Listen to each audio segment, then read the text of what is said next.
काम कर रहा, मृदु आलस को पाके धीरे धीरे जगत चल रहा, अपने इस ऋजु पथ में धीरे धीरे खिलते तारे, जो मृग जुतते विदुरथ में। नमस्कार, भारतवाणी में स्वागत है सादर आप सभी साहित्य प्रेमियों का। हम सुन रहे हैं मनु और श्रद्धा की कथा। महाकवि जयशंकर प्रसाद की लेखनी से जन्मी सृष्टि के नए जन्म की कथा, उनके महाकाव्य कामायनी पर आधारित मेरी इस श्रृंखला के माध्यम से। 7वां सर्ग है कर्म सर्ग। मनु और श्रद्धा का गृहस्थ जीवन आरंभ हो रहा है और साथ ही जीवन की विषमताओं का, जटिलताओं का सफर भी। मनु की यज्ञ कर्म की तीव्र इच्छा थी। लगा था कि धर्म का काम है जो कि एक नए जीवन की सफलता के लिए किसी नए शुभ कर्म के संकल्प हेतु किया जा रहा है, किंतु आसुरी माया ने अपनी चाल यहाँ भी चल दी थी। शुभ को अशुभ होते, सुंदर सुखद को घिनौना होते देर नहीं लगी। उत्सव अवसाद में बदल गया। पशु बलि से उत्पन्न परिस्थिति ने श्रद्धा को झकझोर कर रख दिया है। कुछ क्षण पहले जो हृदय अत्यंत प्रेमातुर था, अपने प्रियतम के मिलन की आस लिए, वही अब एक कभी न मिटने वाली वेदना से ग्रसित था। उनके मन में मनु के प्रेम के प्रति प्रश्न चिन्ह लग गया था। लेकिन मन और तन दोनों की प्रेम की परिभाषाएं अलग हैं। मन का तर्क जितना ना करता है, उतना ही तन का कुतर्क उसे चुनौती देता रहता है। जैसे एक बालक जिसे माँ ने कहीं जाने या कुछ करने से रोका हो, तो बस समझो अब वही उसका लक्ष्य बन गया। जिद बन गई कि अब वो तो अवश्य करके ही रहेगा। तो श्रद्धा भी अपनी गुफा में उदासीन सी पड़ी हुई थी। जलती बुझती लौ को देख जूझ रही थी इन्हीं तर्कों और कुतर्कों से, अपने हृदय के इन्हीं तर्कों और कुतर्कों से। कामायनी पड़ी थी अपना कोमल चर्म बिछा के, श्रम मानो विश्राम कर रहा, मृदु आलस को पाके धीरे धीरे जगत चल रहा, अपने इस ऋजु पथ में धीरे धीरे खिलते तारे, मृग जुतते विधु रथ में। श्रद्धा अपनी गुफा में एक नर्म कोमल चर्म बिछाकर, पशु चर्म बिछाकर लेटी हुई थी। देखकर लगता था श्रद्धा को कि स्वयं श्रम हल्के आलस्य में आकर विश्राम पा अपनी थकावट दूर कर रहा हो। यहाँ पे अपना कोमल चर्म बिछा के, इसे मेरी कल्पना में आया कि श्रद्धा जमीन पर लेटी हैं, कुछ नहीं बिछाया है उन्होंने। कहाँ सूझता है किसी को इतने दुख में, इतनी वेदना में कुछ ओढ़ना बिछाना। वो तो केवल ढूंढता है अपनी माँ की गोद। तो शायद श्रद्धा भी अपनी माँ की गोद में जा पड़ी है, अपना कोमल चर्म बिछाए, जो उन्हें यदा कदा थोड़ा बहुत आराम देने का प्रयास कर लेता है। और क्योंकि वो स्वयं श्रमशीलता की प्रतिमूर्ति है, लगी रहती थी दिन भर एक तपस्वी की गुफा को गृहस्थ का घर बनाने के उपक्रम में। लेकिन अब वो श्रम की प्रतिमूर्ति निढाल पड़ी थी। प्रकृति के सारे कार्य अपनी सामान्य साधारण गति से चल रहे थे और रात्रि का समय तो यूं भी श्रम के विश्राम का समय होता है। आकाश में तारे इस तरह धीरे धीरे निकल रहे थे जैसे उपवन में फूल एक एक करके खिलते हैं। मृग जुत रहे थे विधु रथ में, अर्थात चंद्रमा भी पीछे पीछे अपने रथ में घोड़े जोत अपनी रात की सवारी की तैयारी करता हुआ धीरे धीरे एक एक कदम आगे बढ़ रहा था। मृग यूं तो किसी भी पशु को कहा जा सकता है, लेकिन विशेषकर मृग का प्रयोग हिरण के लिए होता है। तो चंद्रमा धीरे धीरे तैयारी कर रहे हैं अपने रथ में हिरणों को जोत आकाश मार्ग में उतरने की, ऋजु पथ में। एक ओर रात धीरे धीरे बढ़ रही थी अपने नीरव पथ में आगे, और दूसरी ओर श्रद्धा पड़ी थी अपनी नीरव शिथिलता में, एक अवसादपूर्ण उदासीनता में, रोक रही थी उन्हें निद्रा देवी की गोद में समा जाने से। अंचल लटकाती निशीथिनी अपना ज्योत्स्नाशाली, जिसकी छाया में सुख पाए सृष्टि वेदना वाली। उच्च शैल शिखरों पर हंसती प्रकृति चंचला बाला, धवल हंसी बिखराती अपनी फैला मधुर उजाला। अंचल लटकाती निशीथिनी अपना ज्योत्स्नाशाली, जिसकी छाया में सुख पाए सृष्टि वेदना वाली। उच्च शैल शिखरों पर हंसती प्रकृति चंचला बाला, धवल हंसी बिखराती अपनी फैला मधुर उजाला। चंद्रमा के उदय होते ही सारी प्रकृति पर उसकी श्वेत चांदनी की आभा इस प्रकार फैल गई, मानो किसी सुंदरी ने, किसी नायिका ने अपना श्वेत वस्त्र लटका दिया। चांदनी का वो झीना पट जैसे संसार की सारी कालिमा को एक दूधिया प्रकाश से भर रहा था।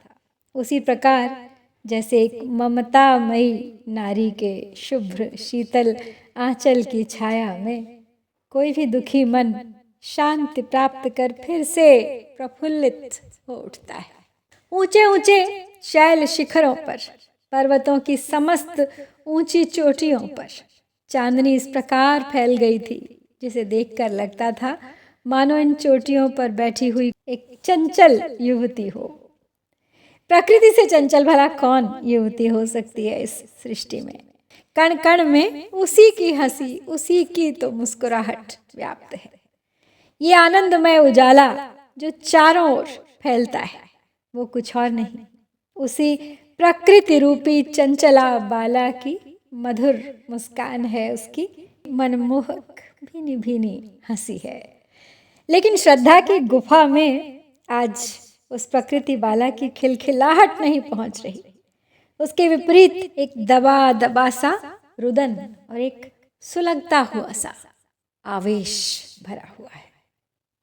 जीवन की उद्दाम लालसा उलझी जिसमें व्रीड़ा, एक तीव्र उन्माद और मन मथने वाली पीड़ा, मधुर विरक्ति भरी आकुलता घिरती हृदय गगन में, अंतर्दाह स्नेह का तब भी होता था उस मन में। जीवन की उद्दाम लालसा उलझी जिसमें व्रीड़ा, एक तीव्र उन्माद और मन मथने वाली पीड़ा, मधुर विरक्ति भरी आकुलता घिरती हृदय गगन में, अंतर्दाह स्नेह का तब भी होता था उस मन में। श्रद्धा नव विवाहिता थी, तो स्वाभाविक है जीवन की, यौवन की एक उद्दाम लालसा, एक दुर्दमनीय वासना, एक इच्छा उठ रही थी रह रहकर उनके भीतर।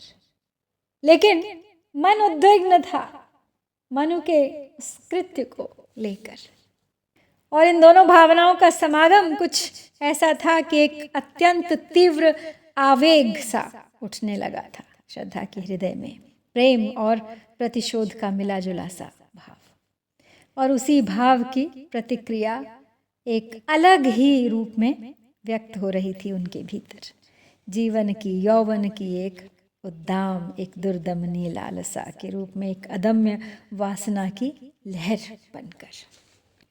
लेकिन नारी स्वभाव की सहज व्रीड़ा, उसकी लज्जा उसे रोक रही थी उसे उस रूप में प्रकट करने से। उलझी हुई थी श्रद्धा अपने ही तन और मन के बीच। वो उनके भीतर उठता हुआ आवेश अत्यंत पीड़ादायक था। मन एक ओर खींचता था तो तन दूसरी ओर। उनके अंतर मन के भीतर एक मंथन सा चल रहा था। उनके हृदय रूपी आकाश में आकुलता के, पीड़ा के बादल घिरे हुए थे। एक विरक्ति थी, लेकिन कहीं ना कहीं एक मधुर आसक्ति भी थी जो झांक रही थी भविष्य में, एक आशा की किरण बनकर। इतना कटु अनुभव होने पर भी उनके मन में मनु के प्रति जो प्रेम था वो समाप्त नहीं हुआ था। अब स्थिति यह थी कि वही प्रेम की छोटी सी दबी हुई चिंगारी जला रही थी श्रद्धा को भीतर ही भीतर। वे असहाय नयन थे खुलते मुंदते भीषणता में, आज स्नेह का पात्र खड़ा था स्पष्ट कुटिल कटुता में। कितना दुख जिसे मैं चाहूं वह कुछ और बना हो, मेरा मानस चित्र खींचना सुंदर सा सपना हो। वे असहाय नयन थे खुलते मुंदते भीषणता में, आज स्नेह का पात्र खड़ा था स्पष्ट कुटिल कटुता में। कितना दुख जिसे मैं चाहूं वह कुछ और बना हो, मेरा मानस चित्र खींचना सुंदर सा सपना हो। कितनी असहाय थी श्रद्धा। उनकी आंखों में एक विवशता साफ साफ झलक रही थी स्पष्ट। न नींद थी न चैन, केवल व्याकुलता। पशुवध के उस भीषण दृश्य की कल्पना, वो चीत्कार निरंतर झकझोर रही थी उन्हें। उससे बचकर आंखें मूंद तो लेती थी, लेकिन वो दृश्य ज्यों का त्यों बना रहता था बंद आंखों के पीछे भी। मनु जो उनके स्नेह का अधिकारी था, आज कर बैठा था दुष्टता, बन गया था एक अक्षम्य अपराधी, श्रद्धा के कोप का भाजन। लेकिन फिर भी मौन थी श्रद्धा, अपनी खिन्नता को अपने ही भीतर दबाए। सोच रही थी मन ही मन दुखी हो कि जिसे मैं प्रेम करती हूँ, जिसे मैंने स्वयं चुना है अपने जीवन साथी के रूप में, वही मेरी धारणाओं के विपरीत सिद्ध हो गया है आज। क्या सोचा था और क्या कर बैठे मन। अपना सर्वस्व अर्पण कर दिया जिसको मैंने, उसके साथ एक सुखद भविष्य का सुंदर चित्र खींचा। वो सब आज मुझे एक स्वप्न समान मिथ्या लग रहा है, एक झूठ। और इस झूठ के साथ अब मुझे सदा जीना होगा।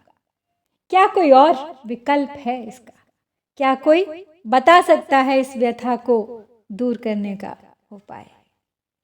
जाग उठी है दारुण ज्वाला इस अनंत मधुवन में, कैसे बुझे कौन कह देगा इस नीरव निर्जन में। यह अनंत आकाश नीड़ सा जिसका व्यथित बसेरा, वही वेदना सजग पलक में भर कर अलस सवेरा।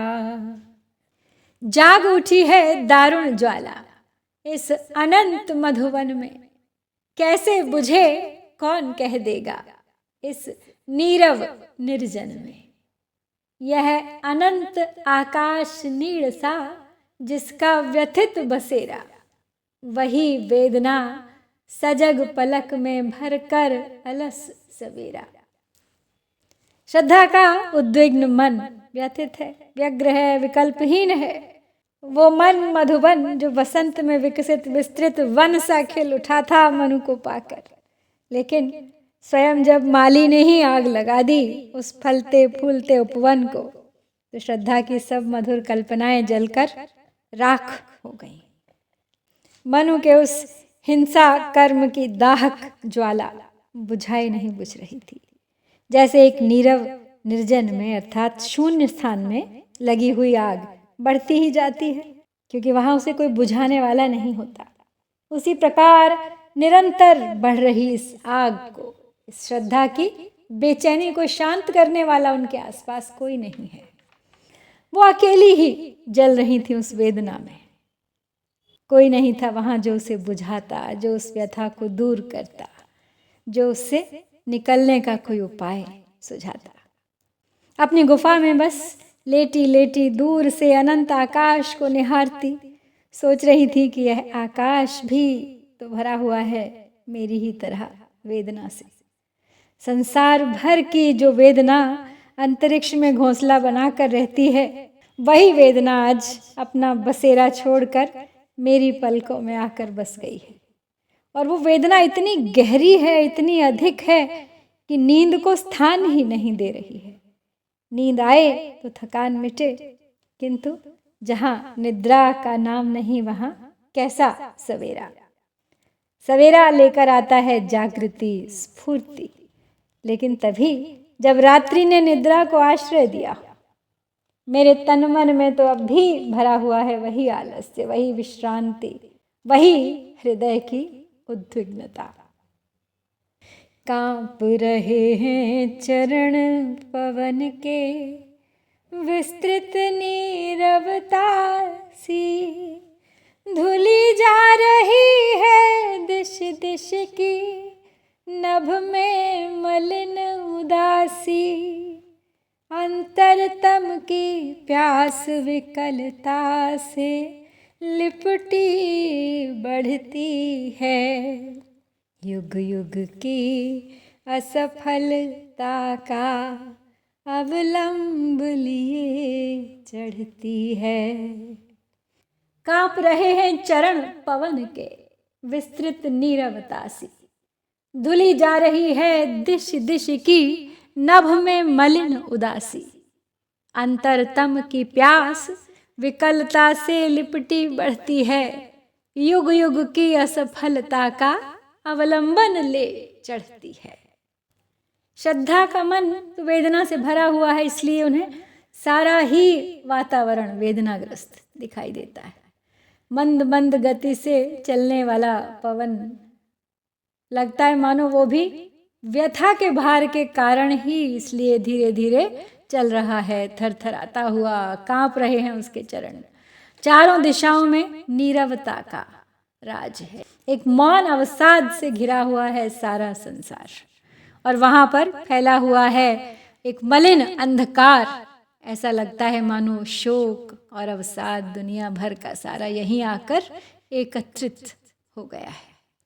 अंतरतम की प्यास विकलता से लिपटी बढ़ती है। अंतरतम की प्यास, एक अनुरागपूर्ण हृदय की प्रेम उत्कंठा। सोच रही है श्रद्धा कि विचित्र है ये प्रेम भी, कितनी अजीब होती है अंतर मन की प्रेम पिपासा। मन हमेशा अपने प्रेम को प्राप्त करने के लिए आकुल बेचैन रहता है। युगों युगों की असफलता भी उसे शांत नहीं कर पाती, बल्कि वो तो उसी असफलता को बनाकर अपना अवलंब, अपना सहारा, अपना आधार और अधिक आगे को ही बढ़ना चाहता है। और इस जिद में जितनी अधिक असफलता का सामना करना पड़ता है, उतनी ही उसकी इच्छा और अधिक तीव्र और अधिक बलवती होती जाती है। श्रद्धा को भी प्रेम में असफलता मिली है, मनु के घृणित कृत्य के कारण। लेकिन यह असफलता ही अब उस प्रेम की दबी चिंगारी को दे रही है हवा। आग तो अब और बढ़ेगी। विश्व विपुल आतंक त्रस्त है अपने ताप विषम से, फैल रही है घनी नीलिमा अंतरदाह परम से। उद्वेलित है उदधि लहरियां, लौट रही व्याकुल सी, चक्रवाल की धुंधली रेखा मानो जाती झुलसी। विश्व विपुल आतंक त्रस्त है अपने ताप विषम से, फैल रही है घनी नीलिमा अंतरदाह परम से। उद्वेलित है उदध लहरियां, लौट रही व्याकुल सी, चक्रवाल की धुंधली रेखा मानो जाती झुलसी। सोच रही हैं कि सारा विश्व आतंक से त्रस्त है, इतना अधिक डरा हुआ है अपने ही विषम ताप से, अपनी ही विषमताओं की वेदना से। जो प्रलय मनु और श्रद्धा ने अपने अतीत में देखा, वो इसी विश्व की विषमताओं का ही परिणाम था। सोच रही हैं कि ये जो आकाश में घनी नीलिमा फैली है, ये कुछ और नहीं, इसी विश्व के अपने अंतरदाह, अपने अंतर्जलन से उठा हुआ धुएं का एक सघन रूप है। उसी तरह मेरी पीड़ा का कारण भी मेरे ही भीतर है। मेरा मनु के प्रति प्रेम ही मुझे पीड़ा दे रहा है, लेकिन इस प्रेम पर अब मेरा वश नहीं, और न ही इस पीड़ा पर, और न ही इसकी अभिव्यक्ति के आवेग पर जो मेरे भीतर अब भी दौड़ रहा है। जितना घना काला होता जाता है आकाश, उतना ही अधिक बरसता भी है भीषण मूसलाधार, मानो प्रेम की तीव्रता ही प्रतिशोध हो उसका। समुद्र भी जब अशांत होता है तो उसकी लहरें अपनी ही व्याकुलता से भरी लौटती रहती हैं निरंतर, करवटें सी बदलती हुई, निरंतर अथक चलायमान। और ऊपर चंद्रमा को देखो तो वहां भी उसे घेरे उसका अपना चक्रवाल। चक्रवाल अर्थात चंद्रमा के चारों ओर धुंधले प्रकाश का एक गोलक सा, एक घेरा सा जो बन जाता है, तो लगता है मानो वो अपनी ही अग्नि में जैसे झुलसा जा रहा हो। सघन धूम कुंडल में कैसी नाच रही यह ज्वाला, तिमिर फणी पहने है मानो अपने मणि की माला। जगती तल का सारा क्रंदन, यह विषमयी विषमता, चुभने वाला अंतरंग छल, अति दारुण निर्ममता। चुभने वाला अंतरंग छल, अति दारुण निर्ममता। सघन धूम कुंडल में कैसी नाच रही यह ज्वाला, तिमिर फणी पहने है मानो अपने मणि की माला। जगती तल का सारा क्रंदन, यह विषमयी विषमता, चुभने वाला अंतरंग छल, अति दारुण निर्ममता। श्रद्धा स्वयं उदासीन है तो उन्हें अपने चारों ओर समस्त सृष्टि में उदासीनता के ही लक्षण दिखाई दे रहे हैं। जो अपने भीतर होता है वही बाहर प्रतिबिंबित हो जाता है। क्या धरती, क्या आकाश, क्या समुद्र, क्या चांद, क्या तारे। सघन धूम कुंडल अर्थात घने धुएं के चक्र में उड़ते अग्निकण के जैसे प्रतीत हो रहे हैं वो आसमान में चमकने वाले असंख्य तारे। ऐसा लगता है मानो अंधकार रूपी नाग पहन के अपने मणियों की माला अपना फंड फैलाए खड़ा हो। जहां देखो वहां विषमता ही विषमता व्याप्त है। यहां भी देखिए विषधर धारण किए हुए मणिमाला। सोच रही हैं श्रद्धा के इस दुखमयी असमानता के कारण ही संसार सदैव पीड़ित रहता है। किसी भी व्यक्ति का व्यवहार सदा एक सा नहीं रहता। संसार में सर्वत्र वेदना से पीड़ित लोगों की कराह सुनाई पड़ती रहती है। जगती का यह सारा क्रंदन, यह विषमयी विषमता, कारण इसका इस संसार की अपनी विषमता है, अपनी असमानता है। मनुष्य ऊपर से भला प्रतीत होता है, पर भीतर उसके छल भरा हुआ है। और जिस दिन उसके छल कपट से परिचय होता है, उस दिन व्यवहार उसका कलेजे में चुभ जाता है। विश्वास हो गया है श्रद्धा को कि विषमता ही संसार का सत्य है, क्योंकि देख लिया है उसको उन्होंने अपने प्रेम के पात्र के भीतर भी। जो उन्हें सबसे अधिक प्रिय है वही आज उन्हें सबसे अधिक अप्रिय लग रहा है। जिसको वो कभी अपनी आंखों से ओझल नहीं होने देना चाहती थी, उसे आज वो देखना भी नहीं चाहती है। तो विश्वास हो गया है श्रद्धा को कि विषमता ही संसार का सत्य है। तो भला मानव कैसे इससे अछूता रह सकता है। विषमता तो नियति है उसकी, और उसे उसके साथ ही जीना होगा। और शायद ये संकेत है कि श्रद्धा को मनु के साथ, मनु की विषमताओं के साथ ही जीना होगा, और वहीं से अपने भविष्य का मार्ग तलाशना होगा, तराशना होगा। विचार श्रृंखला श्रद्धा की थम नहीं रही है, लेकिन हमें आज यहीं थमना होगा।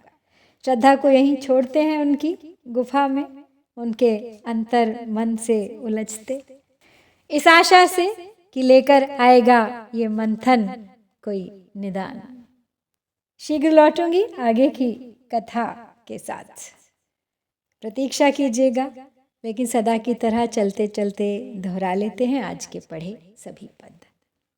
कामायनी पड़ी थी अपने कोमल चर्म बिछा के, श्रम मानो विश्राम कर रहा, मृदु आलस को पाके।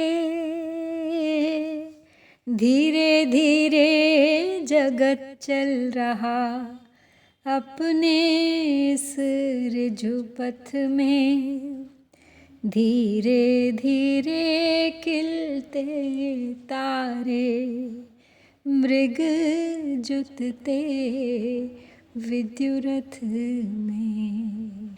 अंचल लटकाती निशीथिनी अपना ज्योत्स्नाशाली, जिसकी छाया में सुख पाए सृष्टि वेदना वाली। उच्च शैल शिखरों पर हंसती प्रकृति चंचला बाला, धवल हंसी बिखराती अपनी फैला मधुर उजाला। जीवन की उद्दाम लालसा उलझी जिसमें व्रीड़ा, एक तीव्र उन्माद और मन मथने वाली पीड़ा। मधुर विरक्ति भरी आकुलता घिरती हृदय गगन में, अंतर्दाह स्नेह का तब भी होता था उस मन में। वे असहाय नयन थे खुलते मुंदते भीषणता में, आज स्नेह का पात्र खड़ा था स्पष्ट कुटिल कटुता में। कितना दुख जिसे मैं चाहूं वह कुछ और बना हो, मेरा मानस चित्र खींचना, सुंदर सा सपना हो। जाग उठी है दारुण ज्वाला इस अनंत मधुवन में, कैसे बुझे कौन कह देगा इस नीरव निर्जन में। यह अनंत आकाश नीड़ सा जिसका व्यथित बसेरा, वही वेदना सजग पलक में भर कर अलस सवेरा। कांप रहे हैं चरण पवन के विस्तृत नीरवता सी, धुली जा रही है दिश दिश की नभ में मलिन उदासी। अंतरतम की प्यास विकलता से लिपटी बढ़ती है, युग युग की असफलता का अवलंब लिए चढ़ती है। विश्व विपुल आतंक त्रस्त है अपने ताप विषम से, फैल रही है घनी नीलिमा अंतरदाह परम से। उद्वेलित है उदधि लहरियां लौट रही व्याकुल सी, चक्रवाल की धुंधली रेखा मानो जाती झुलसी। सघन धूम कुंडल में कैसी नाच रही यह ज्वाला, तिमिर फणी पहने है मानो अपने मणि की माला। जगती तल का सारा क्रंदन यह विषमयी विषमता, चुभने वाला अंतरंग छल अति दारुण निर्ममता। चुभने वाला अंतरंग छल अति दारुण निर्ममता। जय शंकर, जय भारत।